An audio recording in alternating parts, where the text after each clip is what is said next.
Hello and welcome to another special unboxing episode of Dad vs. Daughter. I'm Tim the Dad. I'm Megan the daughter. We have an honor today because this is one of our all-time favorite games. Megan, what are we opening? We're going to open up the 3rd edition of Betrayal at House on the Hill. This is from Avalon Games. Yes, we have played Betrayal, the so second edition. Times. Yeah, and you've actually played it more than us. And I've played the Widow's Walk expansion a lot too. And I've played it a little bit. We've got videos of that on the channel.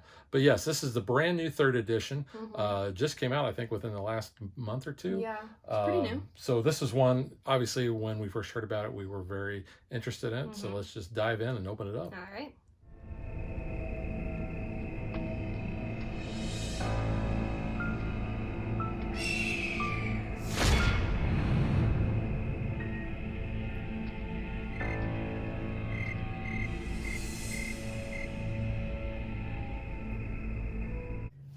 I think this is safe to say that this was a game or an edition that we were anxiously awaiting. Yes. Especially when we heard about it.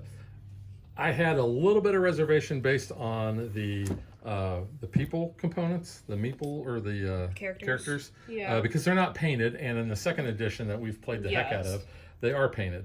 But I do think that the room tiles look really cool. They're more colorful. Yes, so I will say that. And Betrayal is one of my absolute favorite games. We play the heck out of it, like you said, every Halloween time. We get this out. I played it so much at college, and this is a game I definitely recommend for a lot of my friends now at my new job. I always recommend, I'm like, hey, if you like spooky stuff and games, like, this is such a fun one to pick up. Yeah, and like I posted on Facebook, you can find this at Target and game stores, but they want like over $50 for it. Get it on Amazon. Amazon has it for $35. Yeah, which is what I did because I was like, I'm ordering this one. But yeah, as we can see already, these tiles are way brighter. They're also a linen finish as opposed to like the shiny finish on the 2nd edition. So that's really cool. And the house is a little different, which is cool. Yeah. But yeah, these are definitely very colorful, and it does also tell you like there your starting ones kind of. But yeah, these are very bright and colorful. A little bit different art on some of these as well. I just noticed, the ballroom. Yeah, but do you notice there is no balls? So what good is a ballroom with no balls? Okay, Princess Anna. So here we have Sorry, a that's the couple only part of the ones. song that sticks out. There's the Mystic Elevator. Ooh, laundry chute. The observatory, man, look at that. That looks neat. Yeah, these look really cool. The updated art and the colors like lighten it up. Looks really cool. Tower, underground lake, underground cavern. Organ room. Yeah. All right, so here we're getting some of our pieces and some of our new characters. So here we have Yosef Borosov Hooper and Persephone Pluri? Yeah, something like that. But though is that. Those tokens are cool. Yeah. And then on the back, the flip side here, we have Stephanie Richter, and Oliver Swift.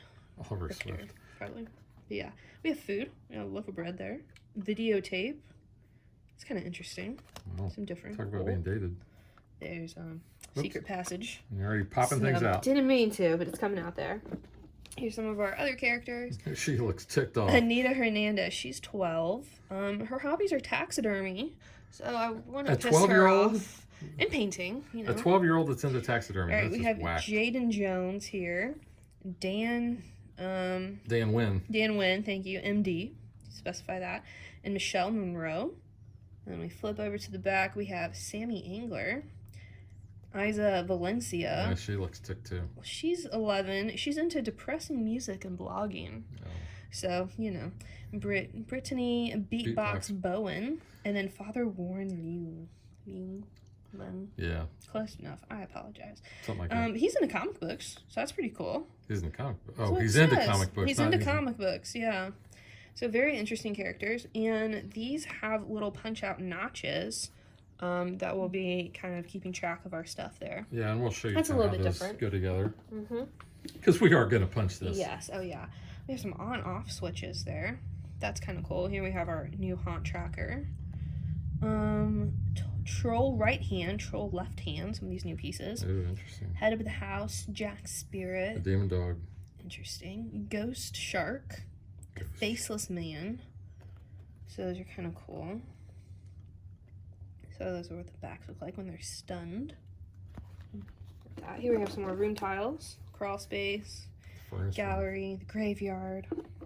Ooh, that graveyard. Cramped passageway. Conservatory, the bloody room, charred room. Bloody room. Is that a tombstone? No, that's a chair. Oh. That is a chair that someone probably died in. Maybe they were tortured. Yeah, you know, we'll get to that, I'm sure. So here is our rule book. Yeah, and that interesting art there. So we can show this off. How to use the rule book. So if you've never played, if you're new to Betrayal. Important changes. Yeah, so if you've played here. Scenario cards, the haunt roll is different. No stealing allowed. There are new terms. Yeah, no stealing. Turns end differently. When your haunt begins, read your setup and introduction text before you leave the room. All actions are considered to be open information, and dead explorers leave corpses. Interesting. So, what's in the box? What's in the box? Game setup. Kind of tells you here how to set up your characters there. Component overview. Character boards and figures.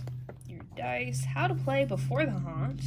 Because we know the game changes after the haunt. So I'm curious to find out exactly What's these different. new changes are, and how it affects the game. How to play after the haunt, starting your haunt, looting bodies, obstacles, the anatomy of a haunt. Looting bodies, that reminds me of Assassin's Creed, because after you kill them, you can loot them. Yeah.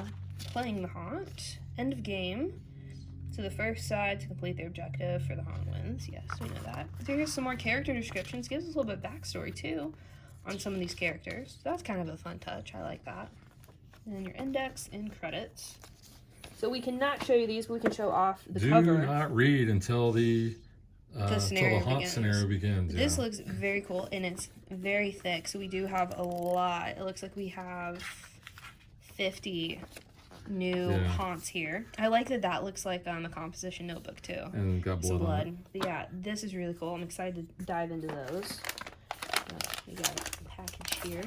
The insert kind of looks a little similar to the second edition. And they've already got the bases on the figures, which is kind of nice. But, why? Okay. I do not want to break these. Yeah. They're a little tough in there. I'm going to ding the game because the second edition has painted minis. This does not. Some people like to paint their own minis. That's okay. Though. I'm not a painter. I want painted minis. So that's my ding. That's your ding. That's my ding. All right, so I opened that bag into the box because our player trackers that was on our board, they look like little daggers almost. So I'm going to try to punch one of these out and put that together. So those are all in the box. They're in that white bag along with our dice. So these are kind of like an off-white with 1s and 2s on them. And then some blanks. So we've got new dice. Now, I do like the dice that came with the game. Or the ones in the upgrade pack. Yeah. That are the green and yellow. The green. Yeah, they look pretty cool. Yeah. So yeah, these are pretty tight in here. Yeah, for minis that are very delicate already, that's kind of a ding. Yeah, and you know, I almost thought that they might have gone with the upgraded character stat trackers because so if you do, these are not going to slide though. Here, I just want to show that off real quick. Yeah. And I'm sorry for interrupting. No, you're fine. But this is very tight in there. So the problem is it's going to wear the edges down. Yeah, I'm really surprised they didn't do those upgraded ones with the turn. Yeah, I would have preferred those. I liked those, yeah. Okay, I'm sorry. No, you're fine. So you can take the base off if you're wanting to paint these, you know, so you don't get the base in the way. It's kind of rubbery too. Yeah, so the base is rubbery. It's not like a 3D printed like some other games you have where like the base colors on the mini. So that's nice. It fits in really nicely though when you take it out. But yeah, this guy's got his old looking flashlight there. He's ready to beat someone up. We've got that guy. But yeah, very tight to get those minis in and out. Yeah, and we've got some nice deep wells. Of course, put the tiles here. Yeah. Are these going to fit in there? They should. Somehow. Yeah, like there you that. go. So here we have the father guy there. He's got a torch and a book. the doctor. The doctor, yeah.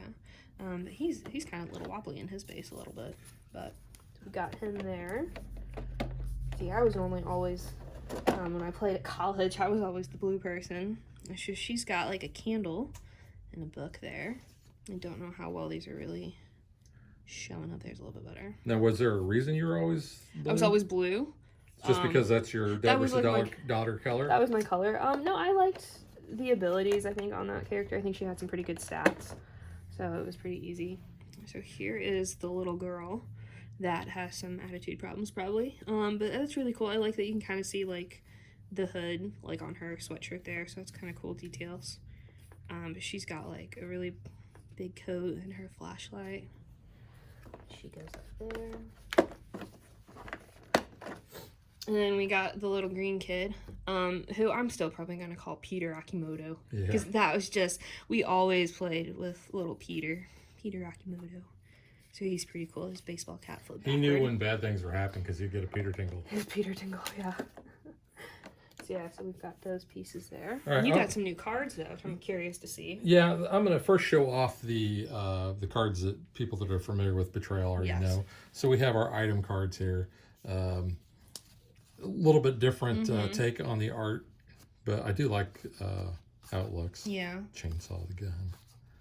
So you can just see these real quick. There's a little bit of like art now on the background too, I can see. As compared to like just a, you know, like the faded paper look of the last one. Headphones. Yeah. Flashlight, magic camera, creepy doll. There you go. Love that. Strange medicine. Is that prescribed by Dr. Strange? I don't know. Maybe he's a doctor. He could prescribe you medicine.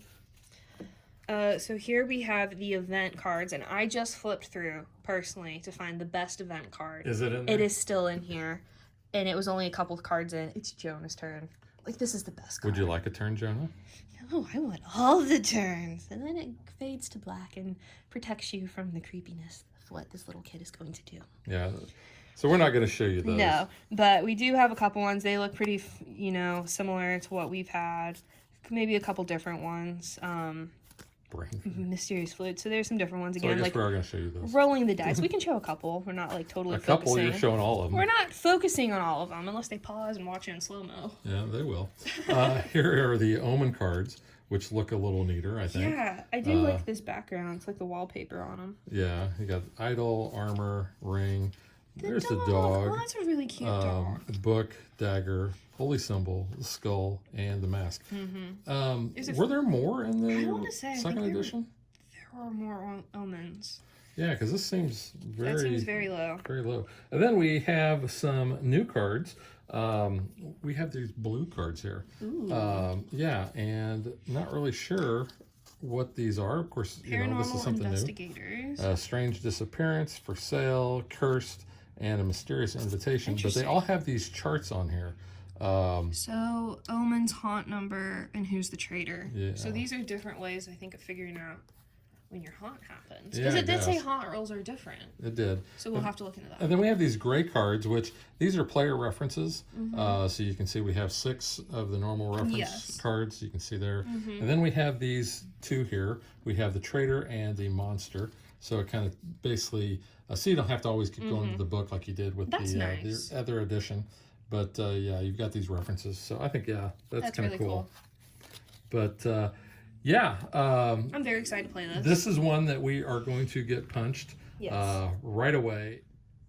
So you can see all the tokens that are punched out. And I do like the fact that these are different than the second edition where everything looked the same and it made it difficult to try to find what you're looking for. Here with all the different types and sizes and colors, it should be real easy to find the tokens that you need.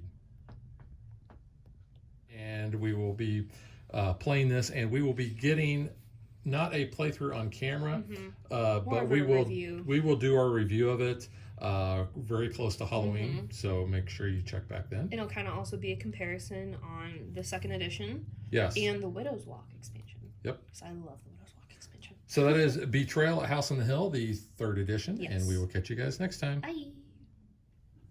I just wanted to show you how everything did fit in the box after we punched everything out. So you do kind of have a little space around that molded area for the rule books. Here you've got your tracker, you've got all your tiles that fit into those bins right there. You've got your player cards here. Megan already put all of the sliders on. There's a little well underneath that, which is kind of round, but it's not very big. I don't know if they expected everybody to just put the tokens in there on their own, but you know, most of us gamers are going to put those in a baggie. But you can see that these are going to fit right over the top of that. We also did get extra sliders that we don't need, and we can just put in the slot there. Underneath the cards, there is a nice spot for the dice. You can see that. So that is how everything is going to go together, and hopefully keep everything from sliding all around. Thanks for watching our video. We hope you enjoyed it, and if you did, click that like and subscribe button. You can also follow us on social media like Facebook and Twitter at DadBeDaughter. And if you like what we do and you want to support us, you can visit our Patreon page. So thanks for watching. Thanks.